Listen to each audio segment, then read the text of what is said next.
Hey everybody, what's up? Obviously it's Jason. This is gonna be my first ever video. Look kind of tall and goofy, so you probably won't see a lot of me on the videos, but you'll see me kind of learning how to drift and just basically doing silly stuff to the car. Trying to figure out all that. And today I'm gonna take off the original Turbo 2 brakes that I have for the hydro emergency brake. I'll spin you around.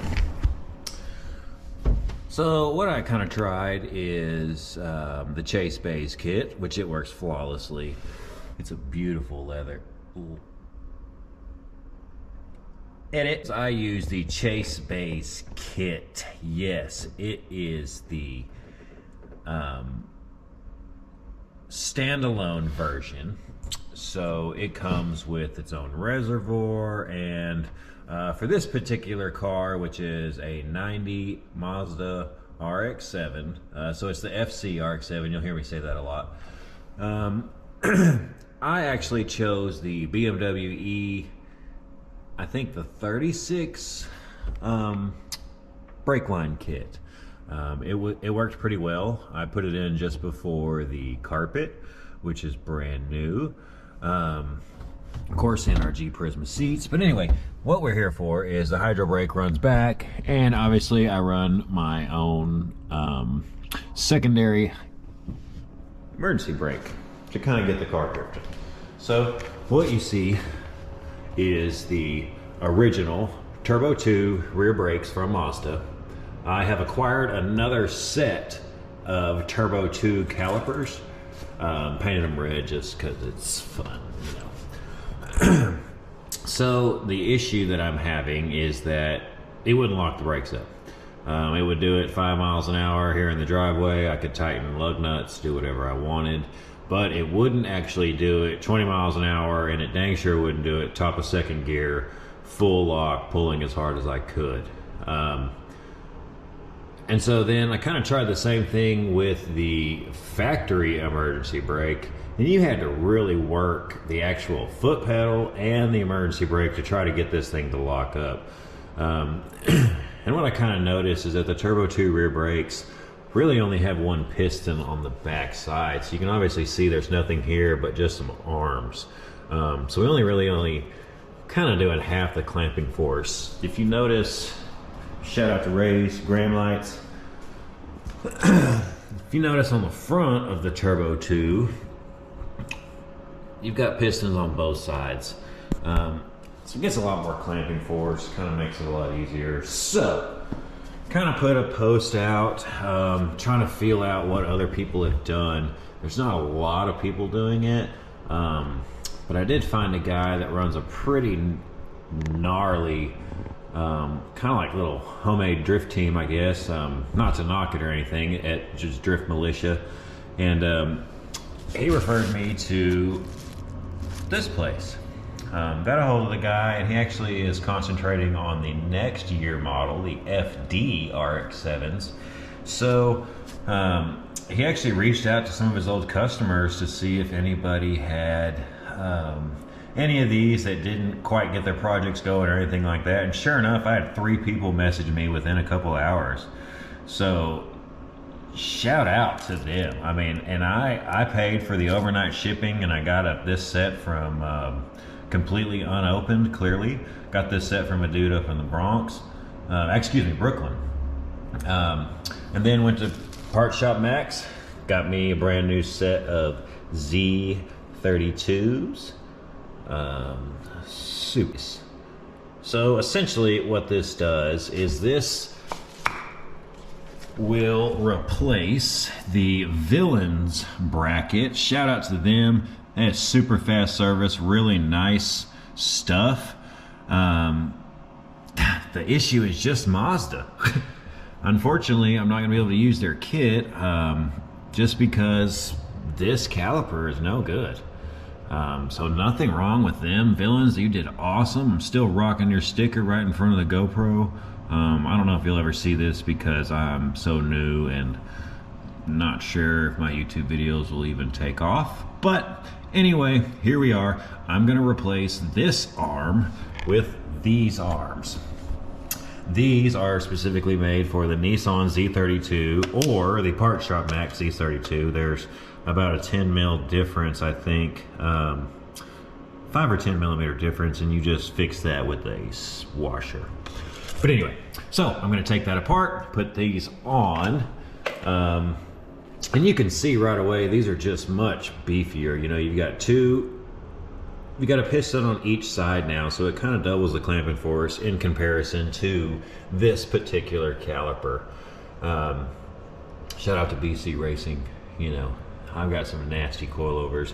This car, well, I'll post another video on this car and how I got it and kind of who built it and kind of what encourages me to kind of keep going and making it my own.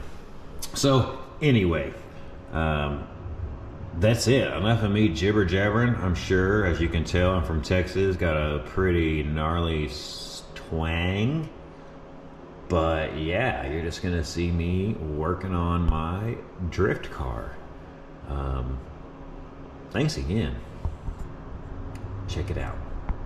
Basically had the stupid idea to, figured since I was just changing this one, it wouldn't be that big of a deal, but before I even clamped down, I just got a weird feeling, even using a rag on these lines right here. So yeah, no. Anyway, I knew it was a bad idea, just figured I'd try. So what I'm gonna do is, as you can see, is I've got the e-brake slightly depressed, right? Being held up obviously by the steering wheel, but it works out pretty good. So traditionally, like with ABS systems, you could rig up a stick and slightly depress the brake pedal, and it would internally, obviously, it would close the diaphragm hole and allow you to basically change brake calipers, do whatever you need without losing all the fluid and then causing an air bubble and having to chase bleeding the system, which is kind of a tedious task anyway, and it's even harder to do alone without a fancy sponsored toolbox and all that fun stuff. So I am going to attempt this, and you might get to see me fail miserably. I may edit it out and make me look like an absolute hero. Don't quite know how I'm gonna run this yet, but that is the goal. So anyway, we've got it slightly depressed, hoping that it doesn't. Obviously I'm gonna lose some fluid, but all right, well, probably some of you that actually do this for a living are probably gonna think I'm an absolute idiot and I should know this, but so basically, yeah, it works. Brake handle depressed actually allows me to have, I mean, it's dripping a little, but I'm not gonna leave it here and sitting for a while. I'm actually gonna get on this. I'm just showing you because I'm happy with myself and all that fun stuff. So yeah.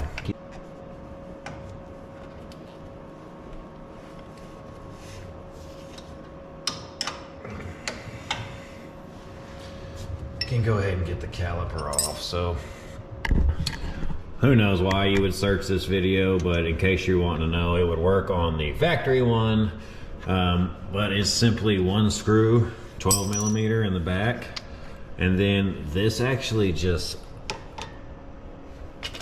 let's see, obviously I don't know how to do what I'm doing. This is going to be the second video I ever post in my life. But yeah, you would basically just slide this off. It doesn't actually have another screw on the bottom.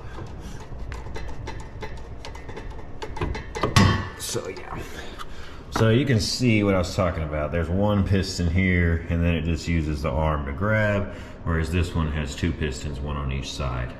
Kind of what I wanted to look at right now is the depth of this one. That's clearly deeper. So,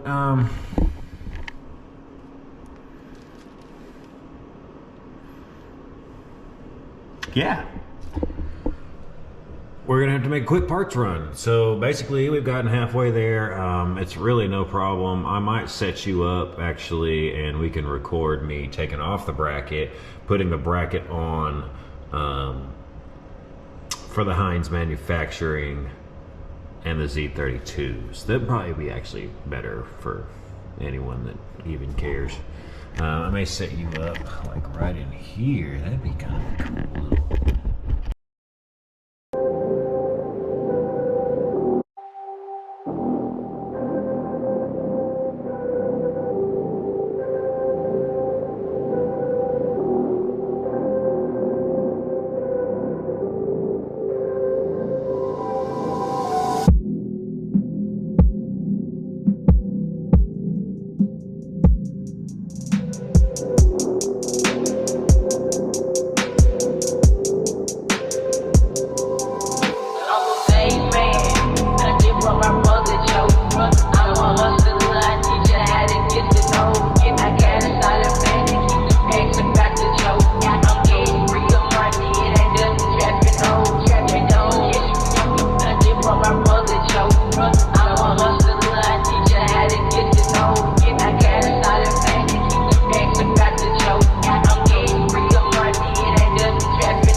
If you are even still here, it's done. Obviously, I've got to go get the part that makes that fit into here and verify that is the correct port, but I'm thinking this is the bleeder. And then obviously right there in the front is going to be, excuse me, it's the back now, but where the brake line goes. But yeah, other than that, I mean, that was simple. Even for a silly person like me. Probably easier than holding the camera. But yeah, so anyway, that's on. It's there. It is there. That is what it looks like. Which is pretty freaking sweet. Z32 caliper, FC RX7, chase base, hydro, standalone kit.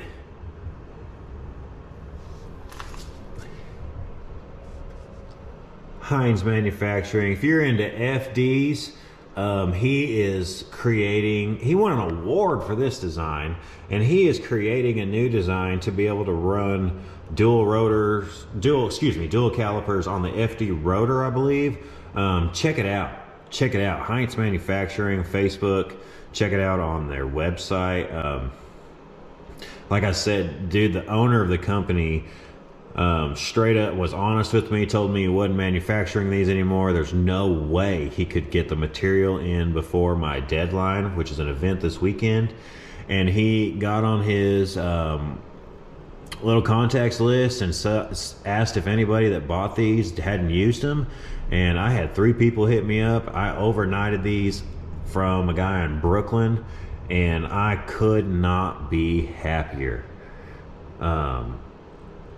So yeah, Chase Bays, HEINTZ Manufacturing, So yes, well, obviously this is my first time doing all this, so I ran out of space in one of the GoPros. Picked up another GoPro. So anyway, basically where we were at, I basically got it mounted before I left, but I was having an issue with the actual connection from the brake line to the caliper, which is this piece right here.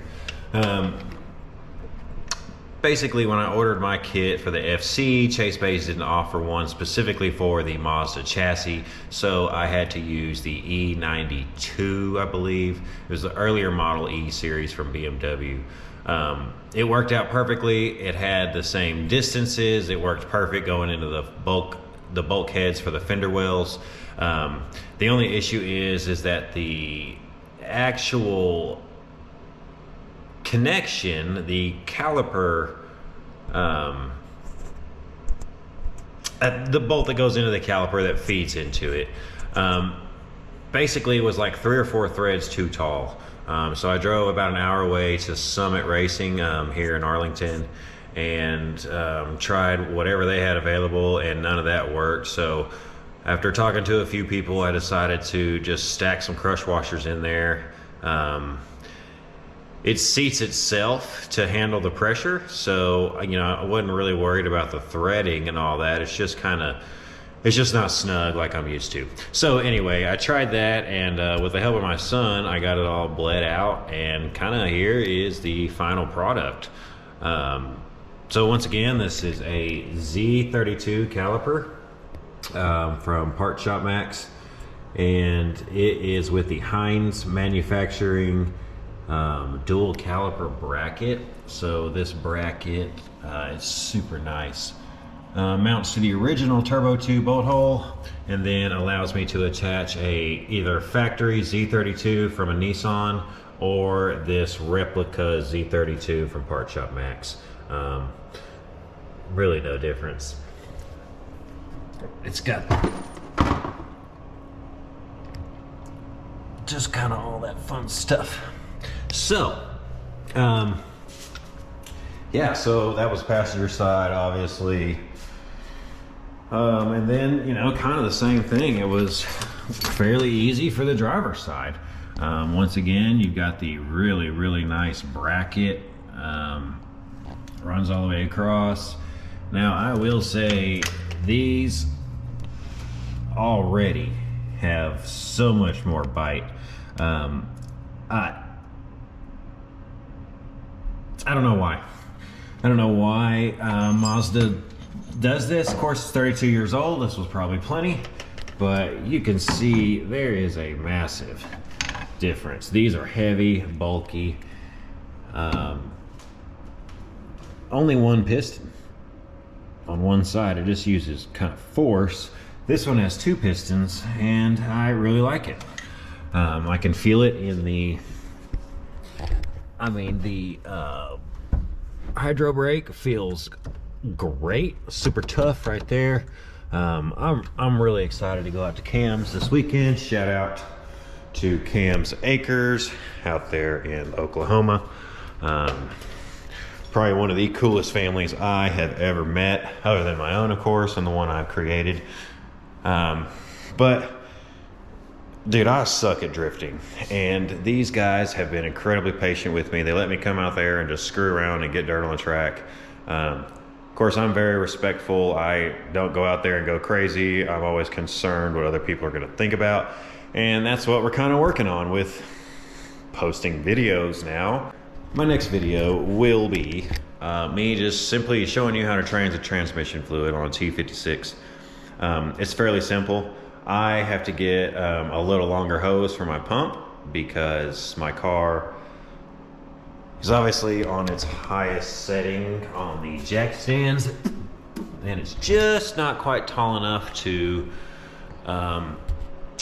get the gallon of ATF fluid underneath there to pump it.